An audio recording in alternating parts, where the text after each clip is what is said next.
Hello, APWU revolutionaries.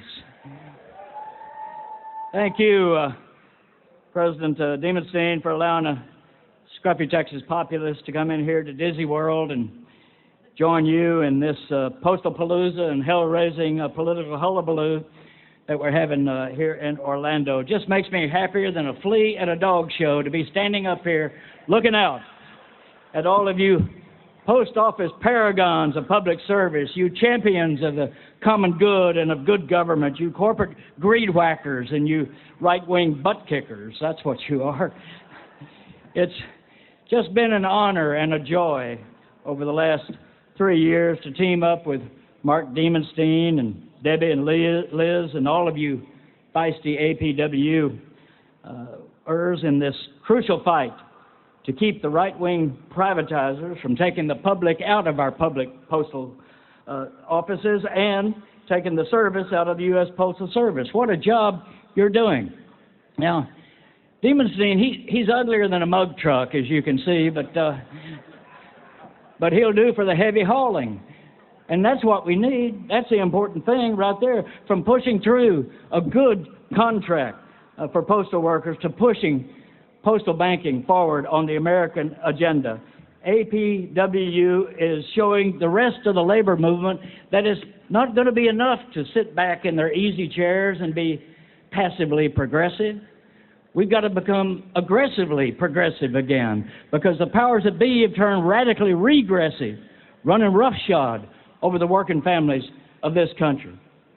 But it's not just your jobs and the post office that you're fighting for. APWU has become a national leader in today's historic, crucial, grassroots fight to restore democracy to America. That's the actual fight that we're in. Democracy isn't something that was given to us in 1776. It's a constant struggle by workaday folks just like you, battling the elites who keep grabbing too much of the money and power in our society to benefit themselves, and then using that money and power to take even more for themselves at our expense. That's the fundamental fight that we're in. Bernie Sanders is right. This is a revolution. Occupy Wall Street, Fight for 15, Black Lives Matter, Moral Mondays, Dreamers, Your Grand Alliance, Bernie's Outsider Rebellion, all amount to a new declaration of independence by the American people from the corporate powers that are holding down the poor and keeping down the poor in our country. I mean, even a dog knows the difference between being stumbled over and being kicked, right? We're being kicked by corporate powers. I'm talking about the privatizers and downsizers, the Staples wage busters and the coke-headed service cutters, the bosses, the bankers, the big shots, the bastards, and the bullshitters who think that they're the top dogs and we're just a bunch of fire hydrants out here in the countryside. That's a fight that we're in. You know, the economists have a technical term for what these powers that be are doing to us. It's called stealing. Faster than a hog eats supper, they're stealing from us. Woody Guthrie had that great song, Pretty Boy Floyd the Outlaw. Had a verse in it that said, as through this world I travel, I see lots of funny men. Some will rob you with a six-gun and some with a fountain pen. It's the fountain pens who are doing the serious stealing in our society today. Those fountain pens, they're as confused as goats on astroturf in terms of understanding what America's all about, that we're all supposed to be in this together. That is why the Grand Alliance that your union has launched is so important, so timely, and so powerful. It unites postal workers with small business, with farmers, with East Coast, West Coast, and all in between. It unites the old and the young. It unites people of all colors, all religions, all genders, and all political views, in fact. It unites everyone who has a zip code and a mailbox. Your Grand Alliance says we really are all in this together. I think of the alliance in terms of a little hardware store near my home in Austin, Texas, called Harold's Hardware. It's a little bitty place, not one of these big box stores.